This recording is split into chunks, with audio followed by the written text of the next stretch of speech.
I used to believe love could silence any insult, that if your heart was loud enough, no one else's opinion could drown it out. But that night at an Italian restaurant with white tablecloths and crystal glasses, I learned something that would change my life. Sometimes love isn't quiet, it's complicit. My name is Barbara Mack. I'm 29, and this story begins 6 months before my relationship with Matthew ended, though I didn't know it then. The restaurant smelled of basil and wine. It was our 3rd anniversary, and I'd spent 2 weeks of overtime just to book this place. Matthew sat across from me, looking like he'd stepped out of a corporate catalog, neat pressed and effortlessly confident. I loved that about him. Or maybe I just loved the way his presence made the world take me more seriously. We were laughing over our shared appetizer when a shadow fell across the table. Matthew, a deep, booming voice called out. Matthew's smile faltered for a split second before he stood up. "Dad, you made it." David Matthews' father was the kind of man who filled a room without needing to raise his voice. Silver hair, immaculate suit, and that unnerving calm of someone used to watching people scramble to impress him. He leaned in to kiss my cheek. His cologne smelled expensive and faintly metallic. "Barbara," he said with a smile that didn't touch his eyes, "you look lovely. I see you've done well for yourself, at least in presentation." I laughed politely, though something cold settled in my stomach. Matthew didn't say a word. He just gestured for the waiter to add another chair. Dinner was an interrogation disguised as small talk. David asked about my work project management for a mid-sized tech firm. "Oh, interesting," he said, swirling his Pinot. "And what's the next step from there? You don't plan to stay in a position like that forever, do you?" I smiled tightly. "I'm actually up for promotion soon. It's a big opportunity." He raised an eyebrow. Promotion. To what senior project manager? The way he said senior sounded like settling. Matthew kept his eyes on his plate. Then David turned to his son. "You remember Charlotte Hayes, don't you? The investment partner's daughter. She just opened that design firm downtown, already pulling in 7 figures. Bright girl." I felt the words like paper cuts, small, sharp, designed to sting later. I waited for Matthew to say something, anything. He didn't. Instead, he reached for his wine. "She's talented," he murmured. The silence that followed was suffocating. The waiter came by, asked if we wanted dessert. I shook my head. On the ride home, I kept replaying the dinner in my head. David's smirk. Matthew's silence. The city lights blurred through the window like gold smudges. Finally, I said softly, "You could have said something." Matthew sighed, tapping the steering wheel. "He's just old-fashioned. You know how he is." "Old-fashioned," I repeated. "He basically said my job isn't good enough in front of you." He gave a half smile that didn't reach his eyes. "You're overreacting, Elle. He meant well." That was the first time he called me Elle with that tone, not affectionate but dismissive, like I was being childish. I turned to the window, hiding the heat rising behind my eyes. I wanted to shout, to demand that he see what his silence had done, but instead I just whispered, "I thought you were proud of me." He said nothing. The rest of the drive was quiet except for the soft hum of tires on asphalt, a sound that felt suddenly unbearable. That night, I couldn't sleep. Matthew was snoring beside me, peaceful, untouched by the tension he'd let bloom between us. I stared at the ceiling, tracing invisible cracks with my eyes. In that silence, I remembered David's words. Some people build, others marry smart. At the time, I thought he was just talking about ambition. Now I realize he was setting the stage not for Matthew's success, but for my replacement. Because love, when measured by wealth, becomes a transaction. And that dinner, that was my receipt. The next morning, Matthew kissed me goodbye as if nothing had happened. "Dinner with Dad next week," he said, casually grabbing his keys. I smiled mechanically. Sure. But as the door shut, I felt a strange clarity settle over me. Not anger, not heartbreak, just a faint tremor of recognition. That was the first crack, the kind you can't see until the light hits it just right. And once you see it, you can't unsee it. There's a kind of silence that feels like a countdown. You can sense something ending long before it's spoken. That's what those last weeks with Matthew felt like. A slow erasure. The laughter got shorter, the eye contact rarer, the warmth quieter. I kept telling myself it was stress or work, or maybe the weather. But the truth was simpler. He was already halfway out the door. I just hadn't caught him moving yet. It was a Tuesday night, one of those days that starts ordinary and ends in ruins. I came home early, wanting to surprise him.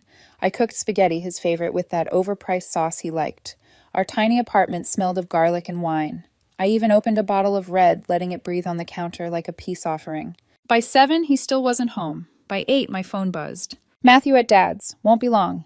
That text hit differently now. At Dad's had started to mean somewhere I don't belong. I ate alone one forkful at a time, pretending it was fine. I told myself, you're being silly. He loves you, but love doesn't feel like waiting for someone who's already left you emotionally. He came in close to 10. The door clicked open, slow, careful, like he didn't want to wake a stranger. His face was pale, his tie slightly loose. I could tell he'd been somewhere expensive. His cologne clung too perfectly to be casual. Hey, I said softly. He looked at me like he'd forgotten I lived there. Hey, we need to talk. The way he said it made my stomach twist. Every woman knows that tone, the one that sounds like a doctor about to deliver bad news. I turned off the stove even though the food was already cold. Okay, I said, sitting on the couch. Talk. He didn't sit down. He paced, rubbing his forehead like this conversation was an inconvenience. Barbara, I love you, he began. The word love came out thin, weightless. But love isn't always enough, is it? My chest went cold. What's that supposed to mean? He exhaled. Dad and I were talking. Of course they were. They always were. He made me see things clearly. About our future. Your potential. He said it gently, but it still sliced deep. My potential, I repeated, trying to keep my voice steady. Matthew, what are you talking about? I'm up for promotion. You know that. He gave that half smile again, the one that felt like pity wearing politeness. Right. Promotion. And then what? Another few years to senior level. A mortgage. 2 weeks vacation a year. You really see that as living? I blinked. That's called building a life, Matthew. He stopped pacing, his expression hardened. I don't want to build, Barbara. I want to arrive. The words landed like a slap. For a moment, I just stared at him, waiting for the punchline that never came. He went on, voice soft, but cruel in its certainty. You're wonderful, really, but I can't keep pretending we're on the same path. I need someone who's already there, someone who fits. I felt the tears pressing behind my eyes, but I refused to let them fall. Fits what your father's vision board. He flinched just slightly. You're being unfair. No, I said quietly. I'm finally being realistic. He looked at me like I'd disappointed him by not making this easier. I'll stay at Dad's for a few days, he said, already walking toward the bedroom. We'll figure out logistics later. I nodded numbly. Sure. He froze in the doorway, maybe expecting me to cry or beg the dramatic scene that would soothe his guilt. But I didn't. I just stood there, hands still on the edge of the table, staring at the 2 untouched plates of spaghetti. When the door closed, the sound didn't echo. It thudded softly like the world sealing shut. That night I sat on the floor beside the cold food knees pulled to my chest. I didn't cry. Not then. I just kept thinking about all the ways he'd rehearsed that speech, the pauses, the careful phrasing, the absence of real feeling. Love wasn't ending. It had been negotiated out of existence. I remember whispering into the empty room, was I ever enough for you, or was I just an investment you didn't believe in? The silence answered for him. I left the lights on until morning. Not because I was scared of the dark, but because I needed to see the place one last time, the home we built from shared dreams now reduced to furniture and dust. That was the night love turned into a transaction, and I realized I'd been the unpaid balance all along. Grief doesn't always look like crying.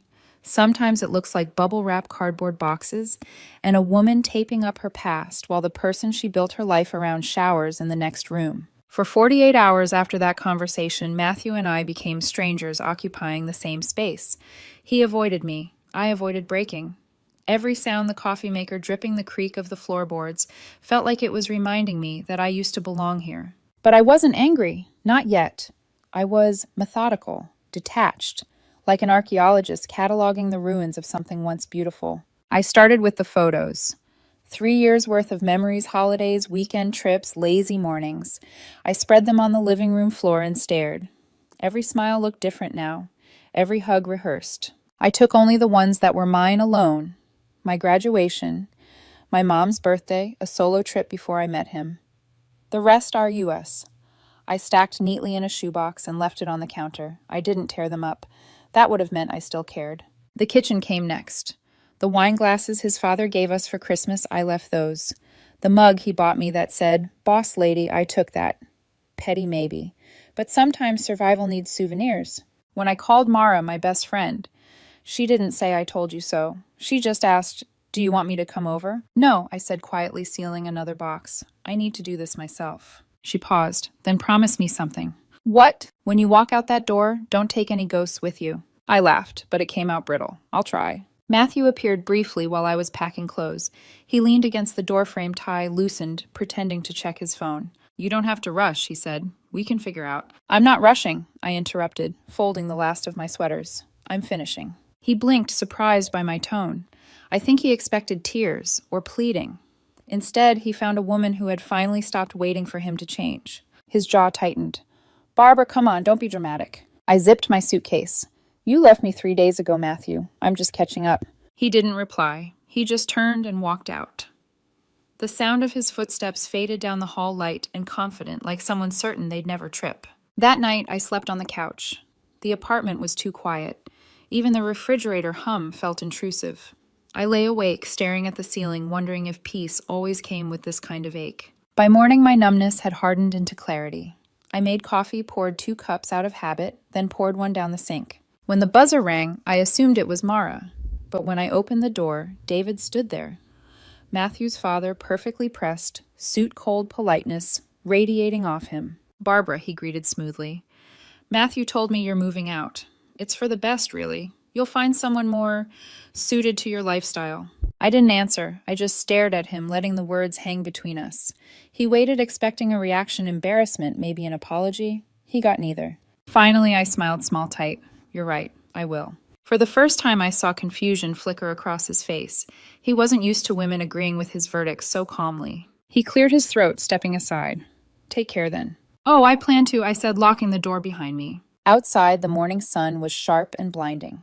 The cab driver helped load my suitcases into the trunk, and as I slid into the back seat, I looked up at the apartment windows one last time. 3 years of my life. Birthdays, fights, apologies, dreams, all compressed into those walls. I felt a hollow ache in my chest, but also something lighter beneath it. Relief. I whispered almost to myself, "Goodbye." As the car pulled away, I didn't cry. I just watched the building shrink in the rearview mirror until it was gone. Maybe I hadn't escaped heartbreak, just rewritten it. Because heartbreak, when stripped of illusion, is just truth finally saying, "Now it's my turn to speak." By the time the city skyline came into view, I knew what that apartment had really been. Not a home. A museum filled with relics of who I'd been trying to be, for someone who never really saw me. And I was done curating it. The first night in my new apartment, I didn't unpack. I just sat on the floor, surrounded by boxes, the air thick with dust and unfamiliar quiet. The walls were bare, the light harsh. But for the first time in months, I could breathe without waiting for someone else's approval to fill the silence.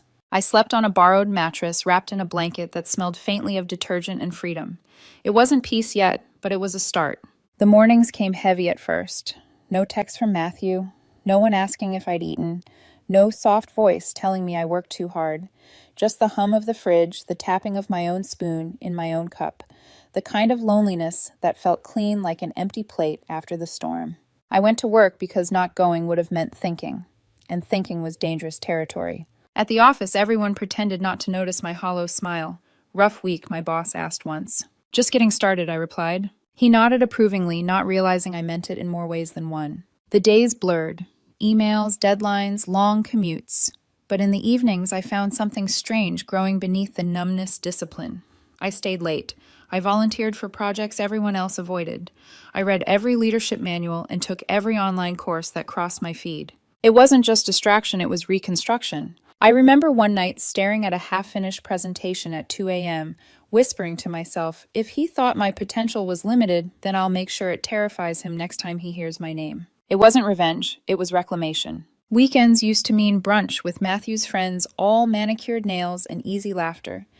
Now they meant coffee spreadsheets and the soft hum of my laptop. Mara would call, sometimes worried. "Barbara, you have to rest," she'd say.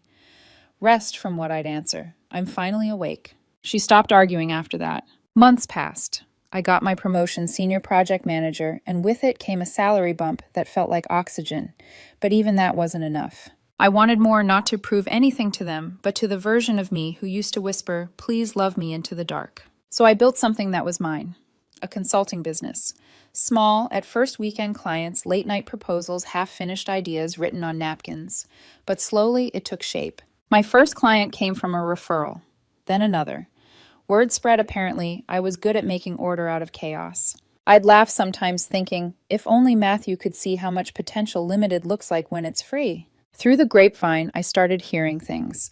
Matthew was dating someone new, Charlotte Hayes, the investment partner's daughter. David had mentioned that night at dinner.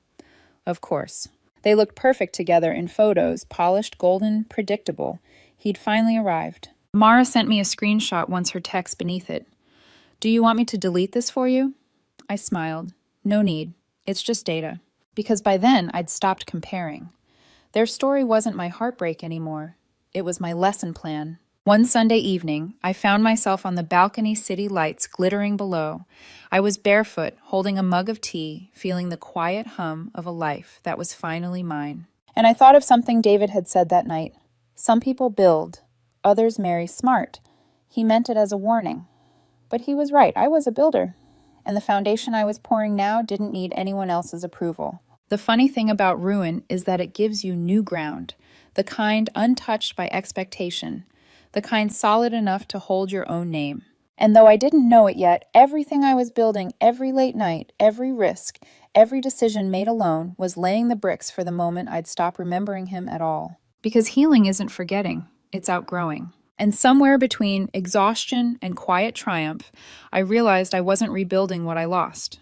I was creating what I deserved. 2 years. That's how long it took for the silence between me and Matthew to stop echoing, long enough for the smell of his cologne to fade from memory, for his father's voice to turn from thunder to static. By then my life had shape again, not glittering, not loud, but mine. I worked from a sleek little office downtown, sunlight pooling over the stacks of client files. The consulting firm I'd started out of desperation had become something solid, something respected. I had employees now, a schedule, a name people trusted. There was a quiet joy in watching the woman I'd become. Not a phoenix rising from ashes that's too dramatic. More like a tree growing through concrete, slow, stubborn, unstoppable. The first sign of their downfall came in the form of a message from Mara one afternoon. "Mara, you sitting down me depends. Why Mara David's firm just collapsed. Insider trading scandal. Matthew's family lost everything." I stared at my phone. For a long time, I didn't move. There was no jolt of vindication, no evil grin, just quiet. Like the universe had just finished an equation I'd stopped solving years ago. I texted back, "That's unfortunate." Mara replied with 3 dots, then, "You're impossible." Later that night, I poured myself a glass of wine and sat by the window watching the city lights. Somewhere out there, Matthew was probably sitting in a house, half-packed in panic, his father calling lawyers, his mother pretending not to cry. And for the first time, I didn't picture them as villains. Just people who'd mistaken wealth for weatherproofing. Because when storms come, they don't check your bank balance before tearing your roof off. A few weeks later, I got the first message. Unknown number. "Barbara, it's Matthew. I heard you're doing really well. I'm happy for you. Can we talk?" I stared at the text until my screen dimmed. Then I deleted it. 2 days later, another message, a voicemail this time. I didn't even have to press play to know who it was. David's voice, smooth, controlled, but now carrying something I'd never heard before. Need. "Barbara, dear, we've had our differences, but family is family, isn't it? You were always the grounded one. We could use someone stable right now. Let's reconnect." Stable. That word used to sting. Now it made me laugh out loud. Soft, incredulous laughter that filled the quiet apartment like music. Mara came over that weekend with takeout. When I told her about the messages, she nearly dropped her noodles. "You're joking. They actually reached out." "Multiple times," I said. "And I deleted them." She grinned. "That's my girl." But I just smiled faintly, swirling my tea. "It's strange," I said. "I thought I'd feel triumphant, but I don't. I just feel done." One morning, I opened my inbox to find an email with no subject line, from Matthew. "Barbara, I made a mistake. You were right about everything. I thought I wanted more, but I didn't realize what I already had. I've lost everything, my job, my place, my peace. I don't expect forgiveness, but I'd like a chance to talk." My cursor hovered over reply for a long time, but there was nothing to say. We weren't two people reconnecting. We were two versions of time, one that had healed and one that hadn't. I clicked delete, and this time I didn't even hesitate. That night I stood on my balcony again. The air smelled like rain and new beginnings. Somewhere below, traffic moved like veins of light through the city. I thought about David's empire collapsing about Matthew's apologies. And then I thought about myself at 29 crying over cold spaghetti, begging for scraps of validation. That woman was gone, not destroyed, evolved. I raised my glass quietly, as if toasting an invisible truth. to the lesson that the life you lose trying to please someone else isn't a tragedy, it's tuition. Because every heartbreak teaches you the same thing, that the most dangerous kind of love is the one that makes you forget your own worth. And I'd never forget mine again. 2 years after the messages stopped, I thought the chapter had finally closed. Matthew and his father had vanished from my world like a storm that leaves only damp silence behind. I'd moved on not just from them, but from the woman who once needed their approval to feel real. And then one crisp autumn evening, the past decided to find me again. It was a charity gala downtown, one of those glittering events where the chandeliers outshine the guests. I wasn't there for the spectacle. I was there because Ethan, my partner, had been one of the keynote sponsors. Ethan was everything Matthew never was: calm, grounded, quietly sure of himself. He didn't fill silence with noise, he filled it with peace. When he introduced me that night, "This is Barbara, my better half," his voice carried warmth, not ownership. I remember thinking how easy it was to breathe next to him. No performance, no pretending, just ease. We were standing near the stage when I heard a familiar voice behind me. "Barbara." I turned and there he was, Matthew. Older, thinner, but still carrying that faint arrogance now cracked around the edges. His expensive suit didn't fit quite right anymore. His eyes had that restless flicker of someone who'd lost the map but was still pretending to lead. "Matthew," I said, steady, almost surprised by my own calm. He smiled awkwardly. "You look incredible."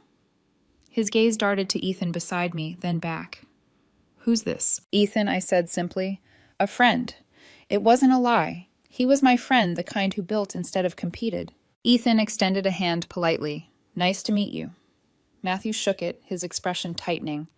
I could feel the comparison happening in his head, his ruin against Ethan's quiet composure. When Ethan excused himself to greet someone, Matthew seized the moment. "Barbara, I've been trying to reach you for a long time." "I know," I said. He swallowed, glancing around the glittering room. Everything fell apart. My dad, the business, it's all gone. And Charlotte. He stopped, bitterness creeping in. "She left when the money did." I nodded. "That sounds hard." He looked at me, desperate now. "I made mistakes. I listened to the wrong people. You have to believe me. I don't have to believe anything," I interrupted softly. "You already showed me who you are." He flinched, the words landing heavier than I expected. "I was scared," he said. "I thought success meant security. My dad made me think love had to look like status. And now I asked." He hesitated. "Now I know I was wrong. You were what mattered. You always were." For a second, I just looked at him. The man I'd once planned a future with. The man who'd measured my worth and potential and found me lacking. And I felt nothing. Not anger, not nostalgia, not even pity. Just distance, like watching an old film of a life I'd outgrown. "There's no going back, Matthew," I said quietly. "We don't belong to each other anymore." He stepped closer. "Please, just coffee, to talk, for old time's sake." I almost smiled. "There are no old times, only lessons." He blinked. "So that's it. You're just done." I nodded. "You were right about me once, you know." He frowned. "What do you mean?" "You said my potential was limited." I smiled, then small but certain. "You were right because I kept measuring it through your eyes. Once I stopped doing that, I became limitless." His mouth opened, but no words came. Ethan returned at that moment, handing me a glass of champagne. "Everything all right?" "Perfect," I said, taking his hand. Matthew stood there frozen amid the laughter and music, a ghost in the wrong story. As Ethan and I walked away, I felt the weight of something lift, not bitterness, not revenge, just release. I didn't need Matthew to see how far I'd come, but he did, and that was enough. Later that night, as we stepped outside, the city air felt cool and clean. Ethan brushed a strand of hair from my face. "You okay?" I smiled. "Better than okay." "Old flame," he asked gently. "Old lesson," I corrected. He laughed softly, intertwining his fingers with mine. "Remind me never to underestimate you." "Too late," I said with a grin. As we walked to the car, I glanced back once through the glass doors. Matthew was still inside, standing alone, the chandeliers flickering above him like judgmental stars. And for the first time, I didn't feel small when I thought of him. I felt infinite. Because sometimes closure isn't an ending. It's a mirror showing you how much you've grown since you last looked back. It's strange how endings rarely look like endings. They don't explode. They dissolve quietly, mercifully, until one day you realize the person you once ached for hasn't crossed your mind in months. That's what peace felt like for me. Not triumph, not revenge, just the steady stillness of finally being free. It's been 3 years since that night at the gala. My consulting firm has grown into something I used to only daydream about during long office shifts. We have 12 employees now, a downtown workspace filled with laughter coffee cups, and the soft chaos of people who believe in what they're building. Every Friday, I stand by the big glass window overlooking the city and think I made this. Not to prove anyone wrong, but to honor the woman who refused to stay small. I still remember her, the one who cooked spaghetti for a man who was already planning to leave the one who begged for love she'd already earned. The one who thought enough was something she had to become. I wish I could tell her that she was never lacking, only misplaced. Sometimes new clients find me through old networks. One afternoon, my assistant forwarded me an inquiry. "Hi, Barbara. I was referred by a former colleague of yours, Matthew Matthews. He said you're the best." I read it twice, then smiled. Not a cruel smile, not even a proud one. Just that quiet kind you get when life hands you perfect irony, wrapped in professionalism. I replied simply, "Thank you for reaching out. I'd be happy to discuss your project." Because growth doesn't mean burning bridges. It means you can cross them without shaking. Outside of work, life became beautifully ordinary. Ethan and I moved in together, a home with sunlight in every room and a balcony covered in wild plants I keep forgetting to water. He doesn't complete me. He complements me. And that's what love should feel like, not rescue, but resonance. Sometimes over coffee, he'll tease me about my obsession with overworking. I tell him it's muscle memory. Once you rebuild yourself from nothing, you never forget how to keep the walls steady. He just smiles, kisses my forehead, and says, "You don't have to hold the ceiling up alone anymore." And I believe him. A few weeks ago, I got a message request on social media. The profile picture was blank. The name was familiar. Matthew. No text, just a single line, "I'm glad you're happy. I'm sorry I wasn't brave enough to see you when it mattered." I didn't reply. Not out of anger, but because forgiveness doesn't always need to be spoken. Sometimes silence is the loudest form of peace. I archived the message, closed the app, and went back to watering my plants. If someone asked me today what I learned from all of it, I'd say this: love can break you, but self-respect, once you find it, will rebuild you stronger than any apology ever could. People like David and Matthew taught me something without meaning to. That being enough isn't about fitting someone else's standard. It's about outgrowing the need to meet it. Now, when I look in the mirror, I don't see the woman who lost everything. I see the woman who started over brick by brick, breath by breath. And every morning when I open my office door, I whisper a small prayer of gratitude for the heartbreak that became the blueprint. Because without it, I'd still be waiting for permission to shine. Final narration.